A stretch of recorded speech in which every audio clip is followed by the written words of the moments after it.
வணக்கம் நண்பர்களே, என் பெயர் சரண். எல்லாரும் எப்படி இருக்கீங்க? நான் ஏற்கனவே நிறைய கதைகள் எழுதி இருக்கேன். நான் கதை எழுதி கிட்டத்தட்ட 2-3 வருஷம் ஆகும். ஆனா இன்னும் என் கதையை படிச்சு ஆதரவு அளித்து வரும் அனைவருக்கும் நன்றி. நிறைய பேர் இன்னும் மெயில் பண்றீங்க. என் கதையை படிச்சு ரொம்ப சந்தோஷமா இருக்கு. எனக்கு அண்ணா தங்கச்சி அக்கா தம்பி கதைகள் ரொம்ப பிடிக்கும். அதனாலதான் அண்ணா தங்கச்சி கதைகள் அதிகமா எழுதுறேன். இதுவும் அண்ணா தங்கச்சிய பத்திய கதைதான். நான் இன்ஸ்டாகிராம்ல படிச்ச கதை இது. அந்த கதையில் அக்கா தம்பி மாதிரி இருக்கும். நான் அண்ணா தங்கச்சி மாதிரி மாத்தி எழுதி இருக்கேன். இது ஒரு கற்பனை கதை. இப்போ வாங்க நம்ம கதைக்குள் போலாம். என் பெயர் சரண். நான் சின்னதா ஒரு பிசினஸ் பண்ணிட்டு இருக்கேன். சொந்த தங்கச்சி இல்லை, சித்தி பொண்ணு. அவ பெயர் ஐசு. வயசு 22. பார்க்க நஸ்ரியா மாதிரி இருப்பா. அவ நடந்து போகும் போது செமையா இருக்கும். இந்த சம்பவம் நடந்து ஒரு 2 வருஷம் இருக்கும். அவ என்கிட்ட ரொம்ப பாசமா இருப்பா. எனக்கு அவ மேல ரொம்ப ஆசை. அவளை நினைச்சு அடிக்காத நாளே இல்லை. எனக்கு அவளை மேல ரொம்ப ஆசை. எப்படி ட்ரை பண்றதுன்னு தெரியல. இன்னொரு சைடு பயம் வேற. ஒரு நாள் எனக்கு கால் பண்ணி அவ வீட்டுக்கு வர சொன்னா. Actually, Eva Urukkum and Urukkum 30 minutes stand travel. பட்டன்னைக்கு கொஞ்சம் ஒர்க் இருந்தாலே. அவகிட்ட நான் வர முடியாதுன்னு சொன்னேன். அவ கெஞ்சினா என்கிட்ட, அண்ணா ப்ளஸ் வா அண்ணான்னு. எனக்கு தனியா இருக்க ஒரு மாதிரி இருக்கு, வா அண்ணான்னு கூப்பிட்டா. நீ வந்தா உனக்கு உம்மா தாரேன்னு சொன்னா. அவளே ஒரு ரூட் போட்டு தந்தா. உடனே கிளம்பி போனேன். நான் சும்மா சொல்றேன்னு நினைச்சுட்டு போனேன். எப்பயும் அவளை பக்கத்தான் போவேன். அவளை எனக்கு ரொம்ப பிடிக்கும். அவளை நான் பாப்பாதான் கூப்பிடுவேன். அவளுக்கும் என்னை பிடிக்கும். சரி வரேன்னு சொல்லிட்டு கிளம்பி அவ வீட்டுக்கு போனேன். பாப்பா வீட்டுக்கு வந்த என்னமோ தரேன்னு சொன்னேன், கேட்டேன். அதுவா, நான் சும்மா சொன்னேன் சொல்லிட்டு உள்ள போயிட்டா. போயிட்டு சடன் வந்து என் கன்னத்துல உம்மா பண்ணிட்டு போயிட்டா. எனக்கு ஒரு மாதிரி ஆகிருச்சு. ஒன்று STONE ஒரு பொண்ணு. அது மட்டும் இல்லாம என் தேவதை பண்ணவும் ஆகிருச்சு. கான்ட்ரோல் பண்ணிட்டு கொஞ்ச நேரம் இருந்துட்டு வீட்டுக்கு வந்துட்டேன். அப்புறம் ஒரு நாள் மாமா வீட்டுல ஒரு விசேஷம். அதுக்கு நாங்க எல்லாரும் போய் இருந்தோம். அன்னைக்கு நைட் நான் சித்தி பொண்ணு, சின்ன சித்தி பசங்க எல்லாரும் ஒரு ரூம்ல படுத்து இருந்தோம். அப்போ வந்து என் பக்கத்துல படுத்தா. அவ யதார்த்தமாதான் படுத்து இருப்பா போல. நான் அவ பக்கத்துல படுத்து இருக்கவும் அப்படியே ஆரம்பிச்சுட்டேன். காலையில வந்து ஏன் அண்ணா அப்படி பண்ணுன? இதெல்லாம் தப்பு, நம்ம அண்ணா தங்கச்சி. இனிமேல் இப்படி பண்ணாதன்னு சொல்லிட்டு போயிட்டா. நான் ஏதும் பேசல அப்போ. அன்னைக்கு ஃபங்க்ஷன் அப்போ சாரில செமையா இருந்தா. என்னால அவளை நார்மல்லா பார்க்க முடியல. விசேஷம் முடிஞ்சு எல்லாரும் ஊருக்கு கிளம்பி வந்துட்டோம். அப்போ இருந்து இன்னும் அவ மேல ரொம்ப ஆசை வந்துச்சு. என்னால நார்மல் இருக்க முடியல. அப்போ இருந்து லைட்டா அவ கிட்ட சாட் பண்ண ஆரம்பிச்சேன். ஒரு நாள் அவ கிட்ட ஒன்னு கேப்பேன். நீ கொடுப்பியான்னு கேட்டேன். என்ன வேணும் அண்ணான்னு கேட்டா. எனக்கு ஒரு லிப்பிம்மா வேணும்னு சொன்னேன். அவ முடியாது, இதெல்லாம் தப்புன்னு சொன்னா.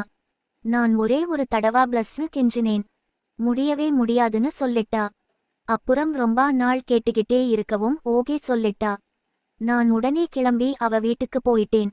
நான் போய் கண் ஜடையிலே கேட்டேன். அவ சித்திய கண் ஜாடையில் காமிச்சு இப்போ முடியாதுன்னு சொல்லிட்டா. நானும் வெயிட் பண்ணிட்டு இருந்தேன். சித்தி எப்போட்டா வெளியே போவாங்கன்னு. நானும் அவளும் ஷோபால உட்கார்ந்து டிவி பார்த்துக்கிட்டு இருந்தோம். அப்போ சித்தி மாடில டிரஸ்காய போட்டத இவளை எடுத்துட்டு வர சொன்னாங்க. இவ போக மாட்டேன்னு சொல்லிட்டா. நான் மைண்ட் வாய்ஸ்ல இவ மேல போனா அவ பின்னாடியே மேல போய் அடிக்கலாம்னு பார்த்தா. இவ இப்படி பண்றலேன்னு மனசுக்குள்ள திட்டிக்கிட்டு இருந்தேன். இவ போகாம இருக்கவும் சித்தி போய் ட்ரெஸ்ஸை எடுக்க போகவும் டக்குன்னு என்னை இழுத்து பண்ண. என்னால நம்பவே முடியல, செம பீலிங். அவ போதும் அம்மா வந்தாரா போறாங்கன்னு சொல்லிட்டு தள்ளி உட்காந்துகிட்டா. அப்புறம் அன்னைக்கு நைட் செம மலை. அதனால அங்கேயே ஸ்டே பண்ண வேண்டிய சூழ்நிலை. அப்புறம் அன்னைக்கு நைட் எல்லாரும் சாப்பிட்டு சித்திக்கு கொஞ்சம் உடம்புக்கு முடியலன்னு மாத்திரை போட்டு தூங்க போயிட்டாங்க. இவதான் எல்லா பாத்திரத்தையும் கிளீன் பண்ணா. அவ சும்மா இருந்தா அண்ணான்னு சொன்னா. ஆனா என்னை தடுக்கல, நான் பண்ணிக்கியே இருந்தேன். அப்புறம் நாங்க வந்து படுக்க லேட்டா ஆகும்னு சித்தி எங்களுக்கு பெட் போட்டு வச்சு இருந்தாங்க. நான் ஓரத்துல படுத்தேன். இவ நடுவுல. அப்புறம் சித்தி படுத்து இருந்தாங்க. நாங்க படுத்தா அப்புறம் அவளே இருந்தேன். அவ சும்மா இரு அண்ணா அம்மா இருக்காங்கன்னு சொல்லிட்டு இருந்தா. அவ வீட்டுல இருந்தா சுடி ஹொட்டி ஷர்ட் நைட் பந்த் இப்படிதான் போடுவா. அன்னைக்கு டிஷர்ட் போட்டு இருந்தா. அவ செம ஷாக் ஆகி அப்புறம் என் கையை எடுத்து விட்டா. அப்புறம் நான் தொடர்ந்து ட்ரை பண்ணினேன். அப்போ ஒன்று STONE என்னை என்னட்டா அண்ணா இப்படி பண்ணுறன்னு கேட்டா. ஒரே ஒரு டைம்னு கேட்டேன். அப்புறம் அவ கையை எடுத்துட்டா. அன்னைக்கு நைட் தூக்கம் வர வரையும் மாத்தி மாத்தி. அன்னைக்கு நைட் அப்படியே தூங்கிட்டோம். மறுநாள் மார்னிங் அவ ரொம்ப பீல் பண்ணி பேசுனா. ஒரு மாதிரியே இருந்தா நான் சாரி சொல்லிட்டு வந்துட்டேன். ஆனா எனக்கு இன்னும் ஆசை குறையவே இல்லை. அப்புறம் மெசேஜ் பண்ணி உன்னை எனக்கு ரொம்ப பிடிக்கும்டா அண்ணா.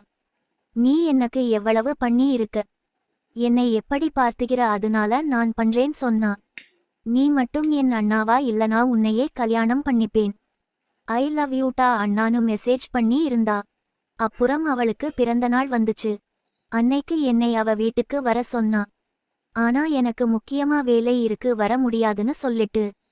அன்னைக்கு நைட் நான் வராத சித்திக்கு சித்தப்பாக்கும் மட்டும் கால் பண்ணி சொல்லிட்டு சித்தப்பாவை சிம்பிள்ளா மேல மடில ரூம்ல டெக்கரேஷன் பண்ணி வைங்கன்னு சொன்னேன். நைட் 12 மணிக்கு வரேன்னு சொல்லிட்டு அவளுக்கு கேக் சில்வர் பிரின்ஸ் டே கிஃப்ட் வாங்கிட்டு கரெக்ட் போய் சர்ப்ரைஸ் பண்ணினேன். அவ எதிர்பார்க்கவே இல்லை. நான் வருவேன்னு அவ ரொம்ப சந்தோஷமா ஆகிட்டா. அப்புறம் மேல போய் கேக் கட் பண்ணி சாப்பிட்டு எல்லாரும் தூங்க போயிட்டாங்க. நாங்க கொஞ்ச நேரம் பேசிட்டு வரோம் சொல்லிட்டு பேசிட்டு இருந்தோம். அப்போ நான் எப்படி சர்ப்ரைஸ்னு கேட்டேன். ஐயோ அண்ணா சத்தியமா எதிர்பார்க்கவே இல்ல நீ வருவன்னு. தெரியும் மார்னிங் வருவான்னு நினைச்சேன். ஆனா இப்படி சர்ப்ரைஸ் பண்ணுவேன்னு தெரியாதுன்னு சொன்னா. என் கையை பிடிச்சுக்கிட்டு அப்போ நான் அவளை அப்போ அவ எதுமே சொல்லா. அவ பயந்தா ஆனா எதுமே சொல்ல. உனக்கு என்னடா வேணும் அண்ணான்னு என்கிட்ட கேட்ட. நான் இருந்துகிட்டு உன் சொன்னே. அவ எதுமே சொல்ல. ஏன் அண்ணா இப்படி பண்ற நம்ம அண்ணா தங்கச்சிட்டா. இப்படிலாம் பண்ணக்கூடாது. அது இதுன்னு கொஞ்ச நேரம் அட்வைஸ் பண்ணுன. நான் சோகமா இருக்கிற மாதிரி ஃபேஸ் வச்சுக்கிட்டேன். அப்புறம் அவ ஓகே சொல்லிட்டா. பட் இந்த ஒரு டைம்தான்னு சொன்னா. நானும் ஓகே சொன்னேன். அவ வேணான்னு சொன்னா நான் ப்ளீஸ் ப்ளீஸ்னு சொன்னேன். அப்புறம் அவ ஹொம்னு சொன்னா. அப்போ மாடிக்கு யாரோ வர சவுண்ட் கேட்டு நாங்க வெளிய வந்து பேசிட்டு இருக்கிற மாதிரி நடிச்சோம். அப்போ சித்தப்பா வந்து டைம் ஆச்சு போய் படுங்கன்னு சொன்னாரு. நான் நாசமா போச்சுடான்னு போய் தூங்கிட்டோம். அவ சித்திக்கு அந்த சைடு போய் படுகிட்டா. அப்புறம் எங்களுக்கு அதிகமா சான்ஸ் கிடைக்கல. அப்படியே கிடைச்சாலும் இது மட்டும்தான் பண்ண முடிஞ்சது. அப்புறம் ஒரு நாள் அவ கால் பண்ணி நான் சின்ன சித்தி வீட்டுக்கு போறேன் நீயும் வான்னு சொன்னா. நானும் இதான் சரியான சான்ஸ்னு சரின்னு சொல்லிட்டேன். ஏன்னா சித்தி வேலைக்கு போயிருவாங்க சித்தப்பாவும் வேலைக்கு போயிருவாரு. சித்தி பசங்க ஸ்கூலுக்கு போயிருவாங்க பகல நம்ம மட்டும்தான்னு ஓகே சொன்னேன். சித்தி வீட்டுக்கு போனோம் ஒன்று STONE கேட்டேன். பாப்பா நான் உன்கூட ஒரே ஒரு தடவை இருக்கட்டுமான்னு. அவ இருந்துகிட்டு இதுவரையும் ஓகே அண்ணா. இதுக்கு மேல வேணான்னு சொல்லிட்டா. ரொம்ப சீரியஸ்வே சொன்னா எனக்கு மனசே இல்லை. உடனே ஏதும் பேசுனா ஓகே சொல்ல மாட்டான்னு எதுமே பேசாம ரூங்குள்ள போயிட்டேன். மதியம் வர ஏதும் அவகிட்ட பேசல. அப்புறம் அவளை வந்து பேசுனா. நான் கெஞ்சினேன் அவ முடிவே முடியாதுன்னு சொல்லிட்டா. அப்புறம் ரொம்ப கெஞ்சி ஓகே சொல்ல வச்சேன். லாஸ்டா ஒரே ஒரு தடவை முடிச்சிட்டு ஸ்டாப் பண்ணிக்கலாம்னு ஓகே சொல்லிட்டா. அன்னைக்கு டைம் ஆச்சு எல்லாரும் வந்துருவாங்கன்னு அன்னைக்கு ஏதும் பண்ணல. நைட் எல்லாரும் சாப்பிட்டு படுத்தோம். சித்தி பசங்க எல்லாரும் ஒன்னாதான் படுத்து இருந்தோம். நைட் அவ பக்கத்துல படுத்து இருந்தேன். அப்போ லைட் ஆஃப் பண்ணனவும் நான் இருந்தேன். அவ கையை தட்டி விட்டு தூங்குன்னு சொன்னா நானும் சரி நாளைக்கு பார்த்துக்கலாம்னு தூங்கிட்டேன். நான் கண்ணு திறந்து பார்த்தா இவ என்னை பார்த்து படுத்து இருந்தா. நான் என்னன்னு கேட்டேன். உன்னை பார்த்தா பாவமா இருந்துச்சுன்னு. ஈவினிங் வர இத மட்டும் பண்ணிட்டு படுத்து இருந்தோம். சித்தி வர டைம் ஆகவும் குளிக்க போனோம். அங்க ஒரு ரவுண்டு முடிச்சுட்டு நல்லா பிள்ளையை ஹால்லா வந்து உட்காந்துகிட்டோம். சித்தி வந்துட்டாங்க. அப்புறம் மறுநாள் மார்னிங் கிளம்பி ஊரு வந்துட்டோம்.